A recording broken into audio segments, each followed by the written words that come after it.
So for those of you who have just joined us, I'm Nancy Netzer, inaugural Robert L. and Judith Winston Director of the McMullen Museum and Professor of Art History at Boston College. And on behalf of our university president and our provost, I extend a warm welcome to you to our Members Preview Day. This afternoon, we're celebrating the opening of our fall exhibitions, Conditions of Faith, comprising 22 recent landscape paintings by our esteemed emeritus faculty member, Mary Armstrong, Alen MacWeeney, and a century of New York street photography, Simon Dinnerstein, the Fulbright Triptych, and William Trost Richards' Hieroglyphs of Nature. Now, several of you have already heard Jeff Howe's introduction to the Richards exhibition. In introducing our second speaker, Karl Baden, curator of Alen MacWeeney and a century of New York street photography in the Monde Gallery, I'd like to begin by telling you something about the genesis of the exhibition. One afternoon last spring, as I was passing through the halls of our department, I ran into Professor Baden, who told me about a grant he had been awarded by the university's Institute for Liberal Arts to organize a panel discussion in the coming academic year entitled, "When Everyone Has a Camera: Street Photography, the Right to Free Expression, and the Right to Privacy in the Internet Age." As Karl Baden told me more, it dawned on me that the museum should take advantage of the opportunity presented by his planned panel discussion. The topic is indeed one of the most vexing and pressing problems of our day. We needed to engage the discussant's future audience, and particularly our student body, with a historical introduction to street photography. So we twisted Professor Baden's arm to serve as curator and moved into action to put together a small exhibition from the McMullen's collection. Our assistant director, Diana Larson, and manager of publications, Kate Schugert, worked closely with Professor Baden on selection of the works and the exhibition's narrative and didactics, which focuses on street photography of New York City over nearly a century. It's my pleasure to introduce a distinguished colleague who has taught photography at Boston College for 30 years. He is a renowned street photographer himself, whose photographs have been exhibited widely at venues around the world, ranging from the Museum of Modern Art in New York, the Museum of Fine Arts Boston, the Museum of Fine Arts Houston, the Photokina in Cologne, Germany, and the Photographers Guild in London. So please join me in congratulating and thanking an eminent colleague, Professor Karl Baden.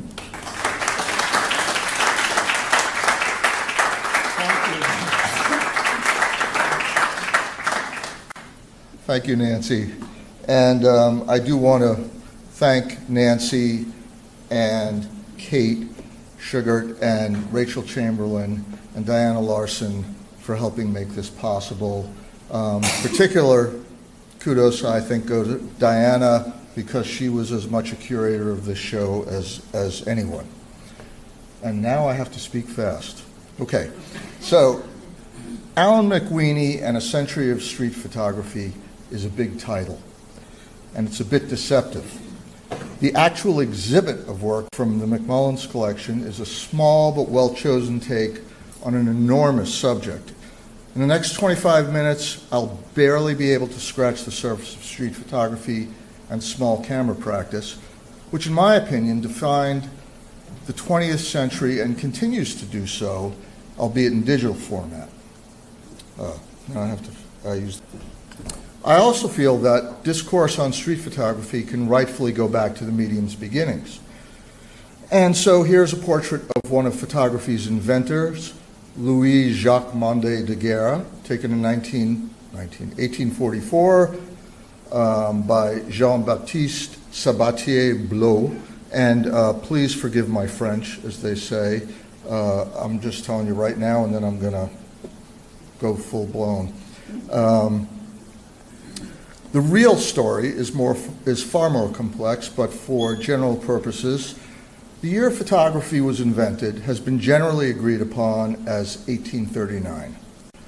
This is a daguerreotype photo taken by Daguerre of the Boulevard du Temple in 1838. See, I told you it was complex. We can see by the shadows that the picture was made on a sunny day. So it's strange that the street is empty, but of course it's not empty. No doubt it's teeming with pedestrians, horses, carts, and carriages. Due to the long exposure required, everything that moves essentially becomes invisible. And the exception that proves the rule is the man in the lower left corner of the photograph who is getting his boots shined, necessitating that he stand still long enough to be recorded in the exposure.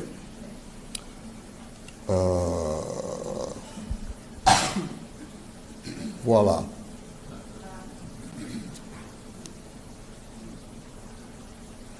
So here it is, the first photograph of Paris, and it's a legitimate street photograph. This is one version of what photographing, quote, out in the world looked like in the second half of the 19th century. Film came in single sheets on glass plates and required long exposures, even in direct sunlight. Cameras were bulky and had to be set on tripods. Not a good scenario for capturing action. Now, in socioeconomic terms, the machine age of the late 19th and early 20th centuries created more jobs, but more importantly for photography, more leisure time and the creation of the middle class. This paragraph that I have on the screen explains how Charles Baudelaire coined a term for a new kind of citizen. Unfortunately, I forgot where I found it, so I can't cite it, and I will just read it. The 19th century experienced huge urban expansion. Cities like London and Paris grew to unprecedented scale and gave rise to new patterns of urban life and new modes of experience. The French poet Charles Baudelaire wrote that in the modern city, we become a flaneur, or stroller.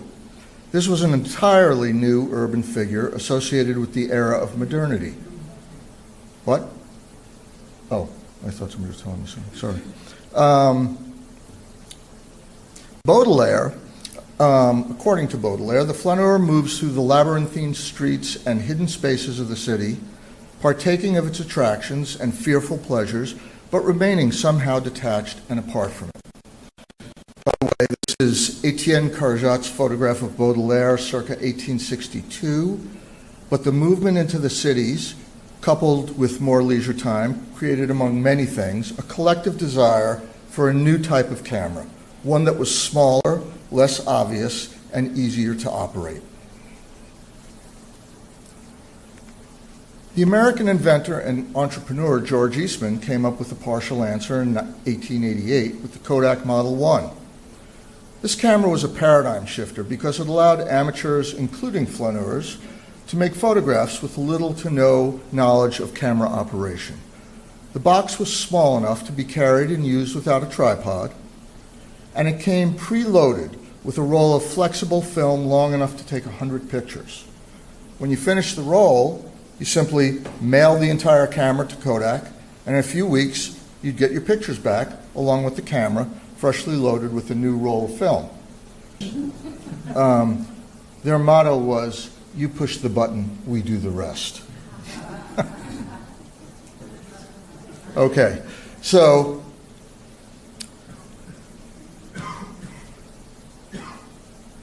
here's a rather young flaneur with his first camera.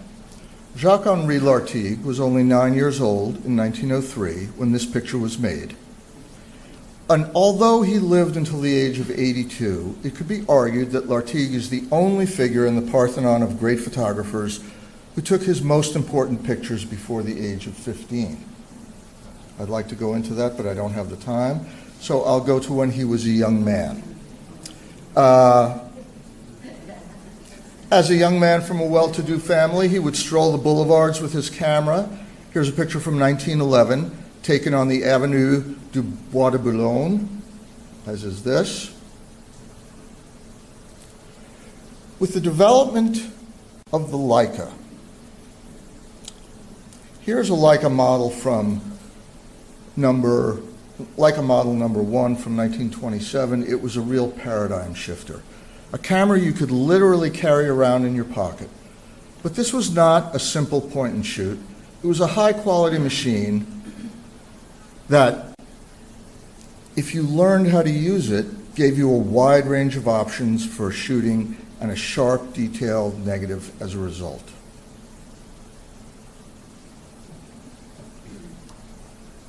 One of the individuals who used the Leica to change how we see photographically was Henri Cartier-Bresson. This is one of his early images made in Brussels in 1932. It is a photograph in which two men are peering through a construction screen. Notice, it is a photograph about looking.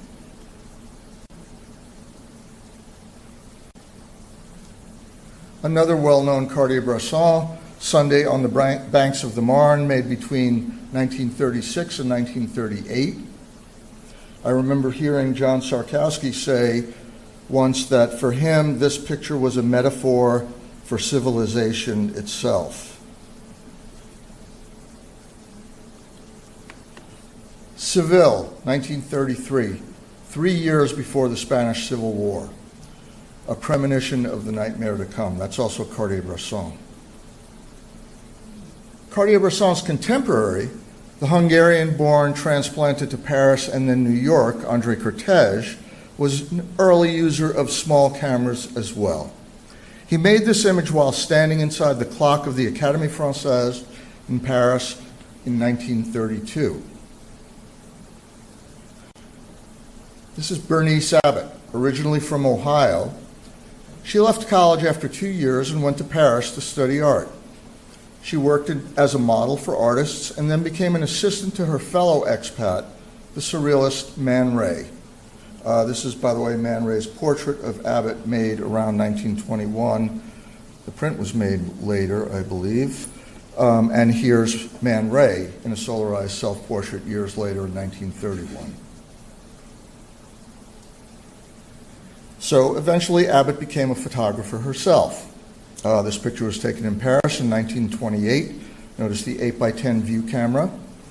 Man Ray certainly had an influence, but there was also this gentleman who Man Ray introduced to her in 1925, Eugène Atget, who at the time was a relatively obscure but passionate photographer, also working with a large format plate camera, which he used almost daily for more than a quarter century, documenting the old city of Paris before it was demolished to make way for wider streets and modern buildings as per the plan of Baron Georges Eugène Haussmann. Abbott and Atget struck up something close to a friendship, or whatever could be a friendship with Atget. And this portrait by Abbott, which is one from a sitting in which two were taken, these two, and I'm just showing you one, are the only known photographs of Atget made in the year of his death, 1927. In fact, when Atget died, his negatives and prints were bought by Bernice Abbott, essentially rescuing from the trash the work of the person who is widely agreed upon to be the progenitor of modernist photography. Talk about serendipity. Abbott sold Atget's archives to MoMA in 1964, and in that same year, this book was published featuring prints Abbott made from Atget's negatives. There also was a book published, I believe, in 1930, right after Atget's death, And I think it was published, I think there's a French version, an English version, there may be a German version. It's hard to get. This one is not. Okay, so upon returning to New York in 1929, Abbott couldn't help but notice that New York was also in the midst of change. Tenements were being demolished and new multi-storied buildings were going up in their place. It was the age of the skyscraper, and Abbott documented the transition. In one of her better-known photographs from what became a decade-long project, here we see number 4, 6, and 8 Fifth Avenue from 1936. And you can see the detail from the large format camera. This one was made from the newly built Empire State Building, 1932. And then finally, in 1939, the project was published as Changing New York. And the book is upstairs in the show, the first edition. Unfortunately, we don't have the cool dust jacket. Okay, another photographer whose work is in the show is Walker Evans. Evans' most popular images were, like Bernice Abbott's, made with an 8x10 view camera. You might be familiar with this one, Main Street in Saratoga Springs, from 1931, or Atlanta, March 20th, 1936. The Saratoga Springs picture and this picture of a photo studio in New York, taken in '34, were both included in Evans' 1939 exhibition, the first one-person show given to a photographer at the Museum of Modern Art. American Photographs, the book that was published simultaneously with the exhibition, became one of the Kodak's touchstones of 20th century photography. It was hugely influential, years, decades after its publication, influencing Robert Frank, Diane Arbus, Gary Winogrand, Stephen Shore, and a multitude of other photographers right up to contemporary times.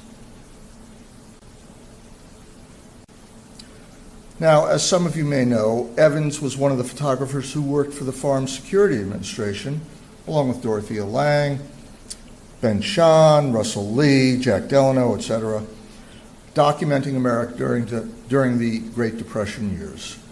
This included 1936, of course, but that year, working on assignment for Fortune magazine, Evans and his friend, the writer and critic James Agee, spent 8 months in rural Alabama.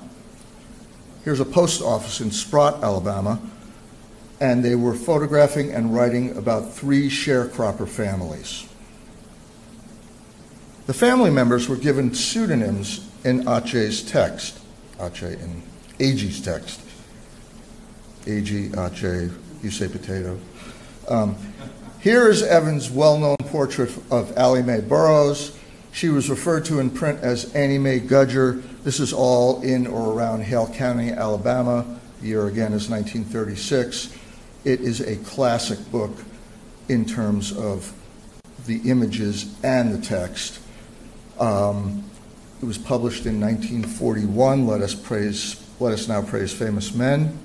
A book of their collaborative efforts, as opposed to having his photographs interspersed through Agee's writing. Evans insisted that they be grouped together in a separate section in the front of the book, followed by the text.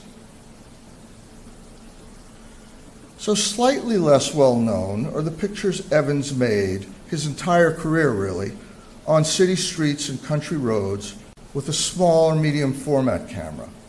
This is an early one, Fulton Street in New York from 1929. What we have on the wall here in the show upstairs is a photograph from a series Evans undertook in the late 1930s, where he rode the New York City subways with the lens of a small Contax camera peeping out between 2 buttons of his coat and a cable release threaded from the camera down along his coat sleeves so the shutter button rested in the palm of his hand. Now, photographing in the subway was not, and I believe is still not, illegal, and Evans' intentionally surreptitious process was not to get away with it, but to create anonymous portraits of people largely unaware of the camera's presence. In his own words, they were the, quote, idea of what a portrait ought to be, anonymous and documentary, and a straightforward picture of mankind. It would be slightly less than 30 years before this body of work was collected and published as a book, also with an intro by James Agee, who wrote, and I find this very poetic, "They are members of every race and nation on earth. They are of all ages, all temperaments, of all classes, of almost every imaginable occupation. Each is incorporate in such an intense and various concentration of human beings as the world has never known before. Each also is an individual existence as matchless as a thumbprint or a snowflake." So here are a couple of street photographs made by Evans 10 years later in 1946 as he stood on the corner of State and Randolph Street in downtown Chicago. I believe they were also done for Fortune, where he eventually served as photo editor and changed the visual look of the magazine completely. This also downtown Chicago. Now this one, 61st Street between 1st and 3rd Avenues in New York City, the picture was taken by Evans with a 35mm camera in 1938, but not printed until 75, which was the year of his death. I show it largely because I love its entirely informal but wonderfully dynamic composition, a true passing glimpse of urban neighborhood life. I also show it because it reminds me so much of the work of Helen Levitt, a friend and photographer who rode the subway with Evans for Many Are Called, the Subway series. Here's a Helen Levitt from 1939. She has always had my vote as one of the most naturally gifted street photographers of all time.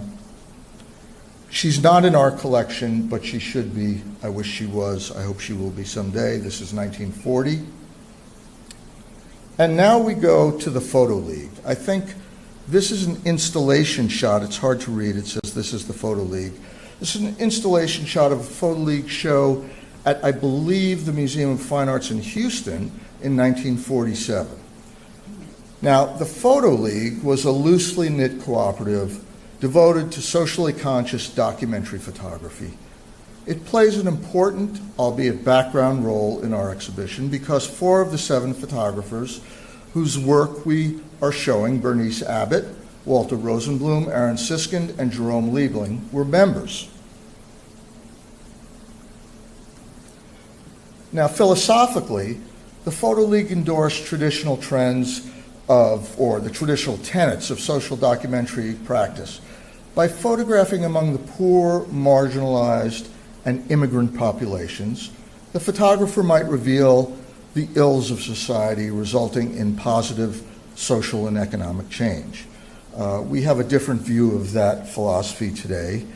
But in addition to offering a place where members could gather to critique each other's work and debate ideologies, the League sponsored exhibitions, held classes, and published a journal, which you see here. In the 1930s, many Americans, including members of the Photo League, saw socialism and even communism as viable alternatives to a capitalist system that had created unfair economic hierarchies and led to the Great Depression, actually. While most of the population simply wanted to mitigate the gulf between great wealth and poverty, sounds familiar, their beliefs later caused them to become enmeshed in the inquisitions of the House Un-American Activities Committee. Misplaced anti-communist fervor led to the dissolution of the Photo League in 1951. Okay, Walter Rosenblum. On the left, there is a picture of, it's the same picture, but it's a book of the photographs of Walter Rosenblum to show a book of his work and a book of, and a movie of the Photo League's work. Walter Rosenblum was a key member of the Photo League. He was its president for a number of years and the editor of its publication. Before and after serving as an army photographer during World War II, Rosenblum went back to photograph on Pitt Street in the neighborhood where he grew up in New York's Lower East Side. So this was taken in 1951 after the war. And the work that we have in our show is also from the Pitt Street project, but from before the war, 4 Women on a Sidewalk, 1938. Okay, here's a curveball. This photograph, taken in Rome by Aaron Siskin in 1967, is not in the show, nor should it be. It doesn't depict life in the humanistic terms that characterize many street photographs. Instead, it's an image that jives stylistically with what most see as Siskin's best-known work. The major concerns here are about form, light, texture, and flatness. What happens to something when it becomes a photograph? Siskin, however, was a member of the Photo League as well. He photographed in Depression-era Harlem on what he termed the most crowded block in the world.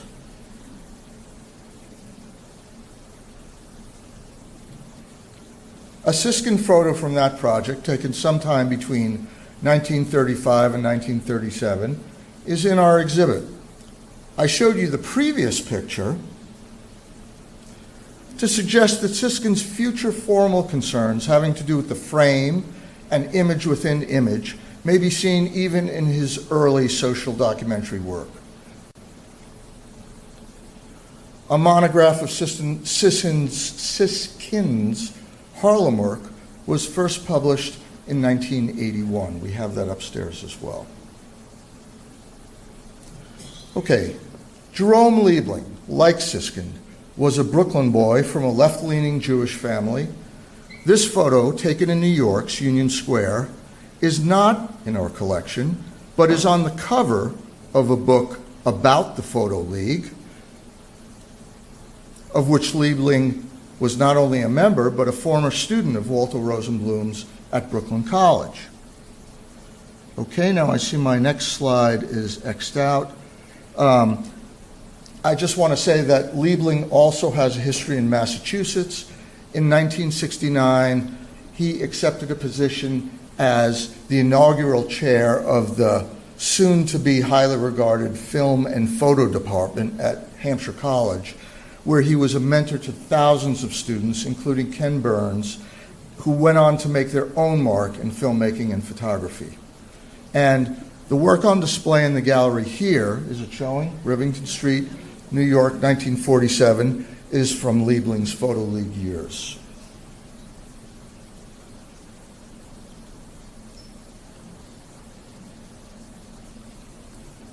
This is not another Liebling photograph, though I'm sure he'd have been happy to have made it, but by the central photographer in our exhibition, the Irish-born Alen MacWeeney. In the middle 1960s, McMullen befriended a group of tinkers or travelers, the Irish equivalent of gypsies, nomads, long having been victims of discrimination.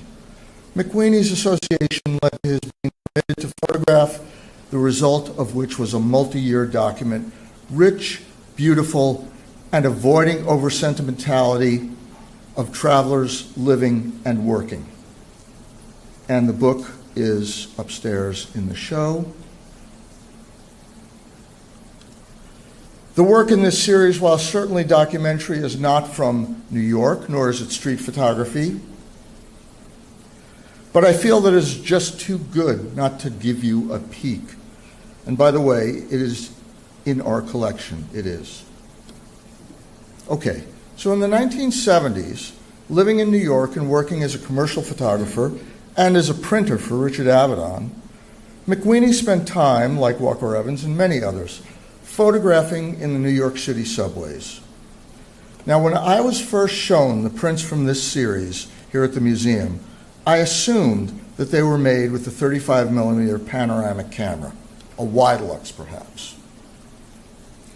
And I was drawn to the idea of this underground, claustrophobic, graffiti, grittied space captured in such a paradoxically sweeping view. But on closer inspection, I realized that despite the panoramic format, these images were actually composites of two photographs each, butted together. In this image, for example, you can see a sliver of subway door, and I hope my cursor is working here, next to the main two subway doors, and that's where the pictures join. Now, I would hate to be the city planner who designed subway tracks where two moving trains would simultaneously intersect. So these Escher-like spatial convolutions made the pictures even more interesting to me, and I don't think McQueen is trying to hide the connection. In the middle of this image, you can see part of a woman's coat and boot in the right-hand photo. So, although manipulated, these pictures still persist as documents, and McWeeney is playing with our spatial perception. He forces us to do a double take. Here, it has to do with interior and exterior space.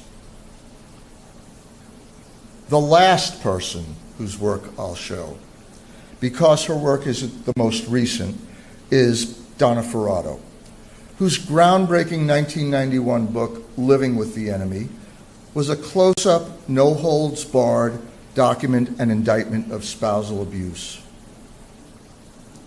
It was the result of 20 years of embedding herself in families, going to emergency rooms, activist rallies, detention centers, both photographing and interviewing her subjects, with their permission, of course. This image is one of a series in the book that I find unforgettable. A man is beating up his partner, and you can see Ferrado with her camera in the mirror, unflinching, documenting the brutality. Clearly, ethical issues are raised. Should she have put down the camera and tried to intervene, called the police, or continued to make a visual statement that this really happened, this really exists? Ferrado lives in Tribeca, and the work we are showing is about that neighborhood. It was done during a 10-year period, beginning on 9/11/2001, she says, and is more in the street tradition than her earlier work, which is why we have it up. And I will show you a few photographs and just give you the titles. This is Leonard Street, 1998. Liquor store, West Broadway and White Street, 2006, in the middle of a rainstorm. Petrarca, which among its other meanings is an Italian restaurant on White Street, 2008.